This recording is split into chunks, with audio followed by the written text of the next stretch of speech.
Selamat pagi pemirsa, Anda menyaksikan Headline News pukul 8. Gubernur Sulawesi Selatan Nurdin Abdullah diamankan Komisi Pemberantasan Korupsi pada Jumat malam. Informasi diamankannya Gubernur Sulawesi Selatan Nurdin Abdullah dibenarkan oleh Wakil Ketua KPK Nurul Gufron kepada Metro TV.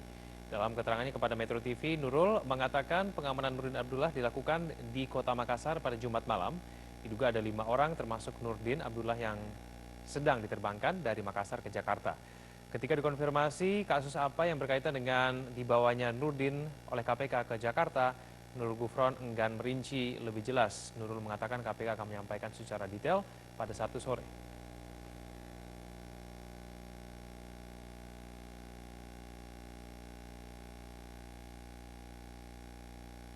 Assalamualaikum warahmatullahi wabarakatuh.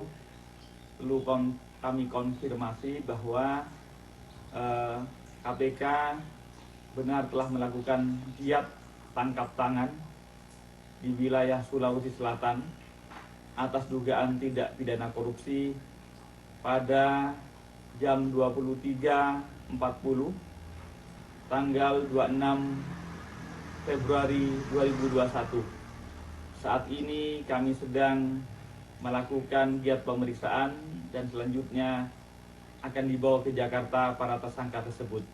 Oleh karena itu, kami mohon kepada masyarakat untuk memberikan kesempatan kami untuk bekerja terlebih dahulu, dan pada saatnya nanti akan kami jelaskan kepada media maupun masyarakat tentang detail dugaan tindak pidana korupsi ini. Sekian yang dapat kami jelaskan. Wassalamualaikum warahmatullahi wabarakatuh. Untuk mengkonfirmasi mengenai kasus ini sudah terhubung melalui sambungan telepon dengan PLT Juru Bicara KPK Ali Fikri. Pak Ali, selamat pagi. Pagi Mas Kevin. Ya Pak Ali, apakah Gubernur Sulawesi Selatan Nurdin Abdullah sudah tiba di Jakarta?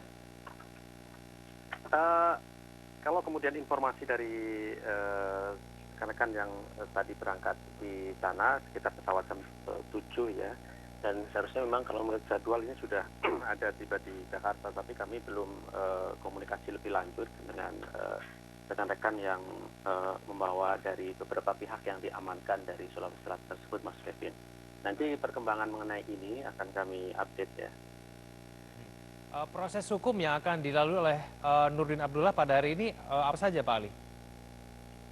Jadi prosesnya di dalam kegiatan penyelidikan secara tertutup ini tentu ketika sudah dilakukan tangkap tangan dan diamankan pihak-pihak baik itu sebagai pemberi dan penerima, proses berikutnya tentu KPK diberikan waktu kan 1 kali 24 jam ya untuk menentukan sikap di dalam proses penyelidikan ini. Kegiatan yang dilakukan tentu akan meminta keterangan ya. Jadi istilahnya adalah permintaan keterangan kepada pihak yang kemudian diamankan begitu Mas Kevin. Baik. Baru setelah itu kemudian nanti akan dilakukan ekspos atau gelar perkara begitu ya, baik di tingkat satgas kemudian dan struktural KPK secara berjenjang, termasuk tentu pada pimpinan, baru apakah nanti dapat disimpulkan memang benar ada peristiwa pidana dan siapa kemudian yang bisa dipertanggungjawabkan secara hukum. Setelah itu tentu kami akan sampaikan setelah proses semuanya kami pastikan selesai begitu. Sudah dipastikan berstatus sebagai tersangka? Sejauh ini tentu karena ini adalah proses penyelidikan adalah mencari peristiwa dan kemudian nanti mencari siapa yang bisa dipertanggungjawabkan secara hukum, tentu belum disampaikan bahwa siapa yang menjadi tersangka gitu. Karena sekali lagi waktu 1 kali 24 jam itulah yang kemudian dibutuhkan KPK untuk menentukan sikapnya. Tidak kemudian benar ada bukti permulaan yang cukup untuk menentukan pihak-pihak ini adalah orang-orang yang bisa dipertanggungjawabkan secara hukum, ya tentu nanti akan kami sampaikan siapa yang telah ditetapkan sebagai tersangka. Artinya bahwa tentu dasarnya adalah bukti permulaan yang cukup di dalam proses 1 kali 24 jam tersebut. Begitu Mas Kevin.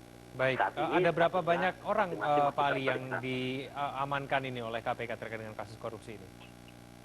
Ya, sejauh ini informasi yang kami terima itu ada 9 orang ya, tetapi apakah kemudian nanti lebih dari itu tentu nanti akan kami sampaikan lebih lanjut di dalam proses hasil dari permintaan keterangan yang akan segera dilakukan oleh tim penyelidik dan penyidik KPK gitu. Perkembangan mengenai ini nanti pasti akan kami sampaikan kepada masyarakat.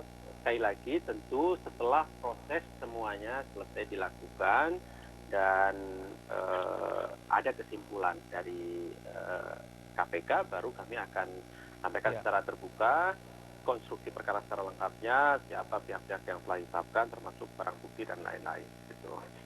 Ya, ini dari unsur mana saja 9 orang ini, Pak Ali?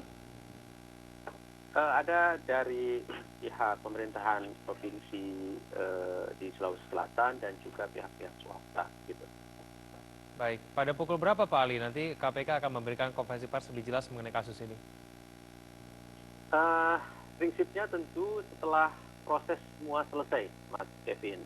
Sekali lagi tadi kan ada proses permintaan keterangan ya ke sejumlah pihak dan kemudian ada gelar perkara dan ada kesimpulan. Nah ini kan memerlukan waktu saya kira, oleh karena ketentuan undang-undang kan 1 kali 24 jam itulah yang dibutuhkan KPK untuk menentukan sikapnya. Tentu setelah itu kami memastikan akan menyampaikan secara terbuka kepada masyarakat secara lengkap dan utuh, konstruksi dan sekali lagi tadi pihak-pihak yang kalau memang benar ada bukti permulaan yang cukup dari proses tadi, kami sampaikan siapa pihak yang telah ditetapkan sebagai tersangka. Begitu. Baik, Pak Ali Fikri, PLT Jubir KPK, terima kasih telah bergabung bersama kami di Headline News. Selamat pagi.